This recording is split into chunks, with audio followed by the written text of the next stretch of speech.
But joining us right now, really appreciate this. Colin Dunlap of 93.7 The Fan, Pittsburgh, joined the show. Figure we get the news straight from the source. I always kind of have been listening to the morning show out there that he's a part of recently, trying to get some more information on Mason Rudolph, James Washington. Obviously, you can find the blog sites and everyone else that goes into it and where these guys rank. But I'm kind of interested to just kind of talk to Colin a little bit about that. So, Colin, appreciate you taking out a few minutes and joining us this morning. Yeah, not a problem, Jordan. Good morning. How's everything? It's good, and I guess we just hit the afternoon. You're an hour ahead, so I guess the starting point here for us in Stillwater was Mason Rudolph last year. A lot was expected, right in the middle rounds where we kind of expected him to get picked, maybe a little lower than maybe some people thought. But going into Pittsburgh, I think everyone expected he's going to for sure win the backup job. It ends up going to Joshua Dobbs, maybe a little disappointing. But what do you think for Mason Rudolph that first year not winning that backup job? What do you think that did for him to just maybe motivation-wise or something along those lines? Well, in looking back on it retrospectively, I think maybe it was a Steelers' grand plan sort of thing to have him around, learn the playbook, understand that they had Dobbs in a year and a guy who had the playbook in case anything happened to Ben, and something did happen to Ben in the Oakland game, if people remember the whole debacle about not being able to find an X-ray machine and things like that, and Dobbs was inserted into a game for a couple series. I think it's undeniable that Mason Rudolph is the heir apparent to Ben Roethlisberger. I think it's unquestionable that he's the number 2 guy this year. And I think that Josh Dobbs will play a little tomorrow night in the Steelers' final preseason so as to give him a showcase to maybe offer that rare NFL player-for-player trade, or maybe even trade him for a draft pick, which is probably more likely. But Mason Rudolph, when you watch with your own eyes comparable to Josh Dobbs, it's night and day to me which guy would be best suited to be eventually a starter in the National Football League. It's not even close. It's kind of interesting. That was the kind of the conversation you guys were having a few days ago. Was obviously the Andrew Luck news breaks, and is Joshua Dobbs maybe a guy that Indy wants to pick up for, even if it's not for a competition? I mean, he's certainly got to be better than whatever they would throw out as a backup there in Indy, right? Well, I would think that there are a couple different places, that he could potentially end up. And I think that as a trade at the end of camp, it makes a lot of sense. We got a glimpse into Mason Rudolph when he came and just torched Pitt when he was at Oklahoma State. And his pocket presence, I thought he was, to be quite honest with you, I thought he was the best college quarterback in the state of Oklahoma that year. I just did from a raw tool standpoint. I still feel like he can be a really, really good NFL quarterback. And once Ben Roethlisberger got over that initial shock that they took a quarterback a couple years in a row and won higher than he expected, because Ben can be temperamental. I mean, we all know this. I think Ben, what's really helped Mason Rudolph is an acceptance by Ben Roethlisberger, who's a future Hall of Famer, that this might be my last contract. This might be the next guy, and I'm going to kind of help him out. There's still obviously a big competitive fire within Roethlisberger, but I think that's helped Rudolph out this offseason. Sure, and obviously, I mean, Pittsburgh over the course of the last, you name it, it seems like for the whole course of the franchise, they've really never had a problem surrounding quarterbacks with really good talent. I mean, you go down the list back, Hines Ward and the Busts, and then Le'Veon and James Conner. I mean, it seems the list is unending for the talent surrounding quarterbacks, and Rudolph seems to be a guy that if you put enough talent around him, he can at least distribute the ball, lean on a running back, that kind of stuff, and he could be successful at this next level, certainly, I would imagine, right? Well, for sure. It goes back even to Stallworth and Swan and Franco Harris around Terry Bradshaw. Absolutely. But in watching preseason and watching the drills, I think Mason Rudolph is the kind of guy. He reminds me of a point guard in a sense that you watch in a drill in basketball, and you're kind of like, okay, he's okay. Then you put him out there in a run, in a 5-on-5 run, and you say, oh, okay, now we see what we have when he's around better players. He distributes the ball. He makes people better. Josh Dobbs goes the other way for me. In drills, you say, he's okay. Then the game speeds up, the players get better, and his skills can't keep up. Mason Rudolph, for me, when you put him around all those good players, he's elevated by them. He knows the windows the balls need to go into. He's simply better with better players. And not everyone is like that, especially at the quarterback position. And again, I kind of liken that to the point guard position. And Mason Rudolph has been that, and I think the continuity that he already has and the relationship that he has with James Washington, who is he's beat out Dante Moncrief right now for the Steelers' second receiver spot, and it's a landslide.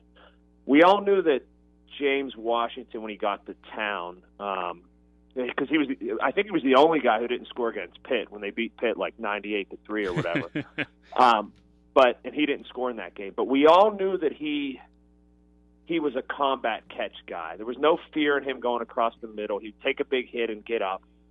I don't think that the people here in Pittsburgh understood till we saw the practical application of this maybe a couple times last year, now in through this camp, the way that he's not flatline speed, like he's not going to win a track championship, but he's very football fast to take the roof and take the lid off of a defense in the way that he can run by safeties. And we've seen that a couple times in the preseason, and that's really going to help both him and Juju.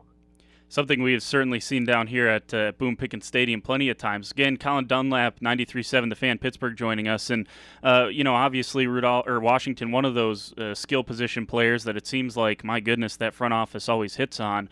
Some detractors of James Washington would say, well, great camp again, but not doing it with Big Ben Roethlisberger. And again, I mean, you got to take into account Roethlisberger's only played a handful of snaps here in this preseason. But what would your response be to any detractors that are saying, well, yeah, sure, he's doing these in preseason games and in camp.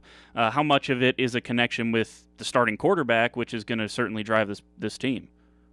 I wouldn't put too much weight into that. I think the way that James Washington handled himself last year when Ben Roethlisberger tested him on our airwaves, on our station, and called him out. And it was a test. Like, he wouldn't have done, and that's making news again this week because Antonio Brown sort of, spouting off about it. But the way that he was called out publicly by Ben Roethlisberger, got past that, got through that, and took it on the chin and said, you know what, the guy's right. I need to get better. I need to catch the ball. I need to run out all my routes. James Washington is like, really good. It's just a matter of James Washington understanding how good he can be. And it's my understanding in talking to him, I guess, over the offseason he went back to his father's farm. He worked there. He worked at a lot of strength stuff. I just think that there's no question that James Washington understands now after a year of being around Juju in particular, not necessarily Antonio Brown because he kind of operated on an island when he was here, but being around Juju Smith-Schuster, they're virtually the same age, just what he needed to do as an NFL receiver, and I think he's going to be spectacular. Yeah, I think that's something that maybe got lost in the headline, era that headline day that we live in nowadays was that NBC Sports or that NBC interview with Michelle Tafoya, where obviously the headline that everyone took was, well, it ruined a friendship, but you go to the second half of that quote, and Big Ben talks about James Washington's response to that, the text, the phone call, coming and talking to him in person.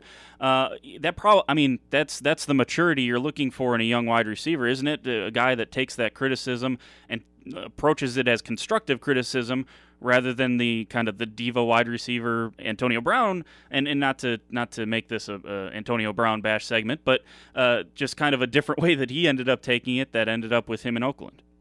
Positively. And I think that's kind of the new wave, if you will, the Pittsburgh Steelers, or what's going to be the identity of the Pittsburgh Steelers moving forward, at least through the rest of Ben Roethlisberger's contract, is people just do their role. People do what their job is. I mean, you learn a lot when you keep getting beat by the New England Patriots. Tom Brady delegates power. You listen to him, you do your job, and you win a lot of football games. The Steelers got away from that after Antonio Brown got paid and got rich. It used to be like that in this town. It used to be when there were a bunch of men in that locker room. Then it turned into a bunch of immature boys. Whenever the Steelers won, there were people like Kiesel and Polamalu and Ferrier and Jerome Bettis and Hines Ward, and people listened to the very top, whether it was Cowher or Ben or whoever the leaders were.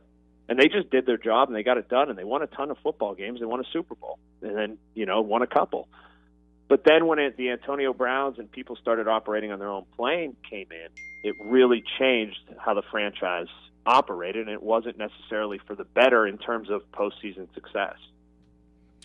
A couple more here with Colin Dunlap, 93.7 The Fan, Pittsburgh. The relationship between Juju and James Washington, you kind of mentioned it. He obviously mentioned James Washington by name on that Adam Schefter podcast earlier in the summer.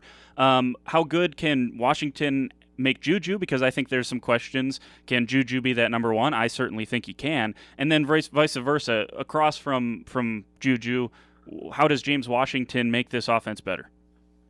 James Washington makes the offense a lot better because Juju is a number one. I think Juju's a top 10 receiver in the National Football League, but Juju's not a volume guy like Antonio Brown was. And for all his antics, for all how crazy he was, and for how nutty he still is, Antonio Brown's an otherworldly talent.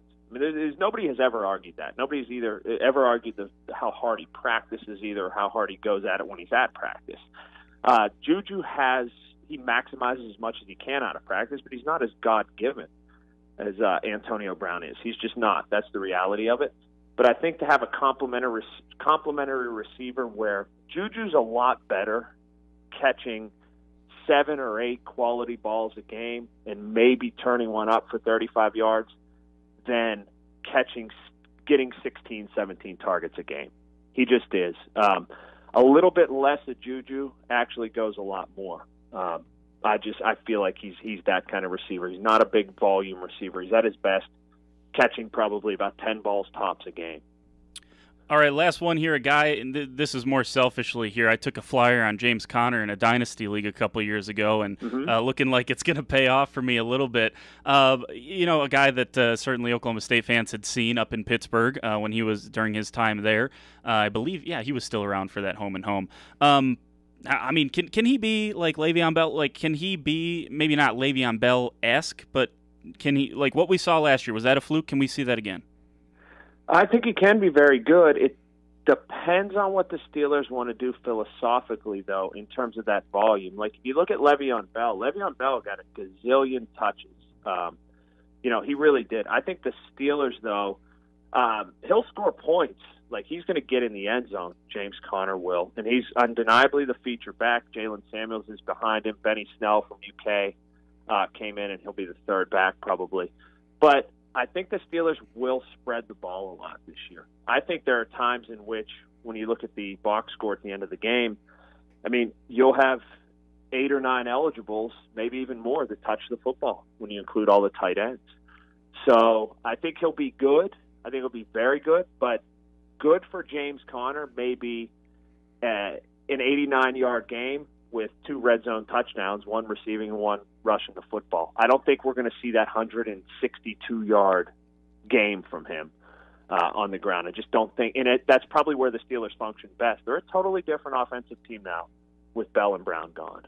Yeah, it certainly is exciting. I'll tell you what, I'd take that, and I like watching teams that spread the ball around as well. You see the success they're having just a short drive from here up in Kansas City, and I think that is increasingly where a lot of these offenses want to go. Well, Colin, hey, appreciate it, and it sounds like you're pretty confident James Washington, Mason Rudolph, both kind of the number 2s at their positions. Yes, I'll tell you who they're going to have a better season than. My friend Jordy Mercer, whose team stinks in Detroit, my favorite Oklahoma State player of all time and a good friend of mine.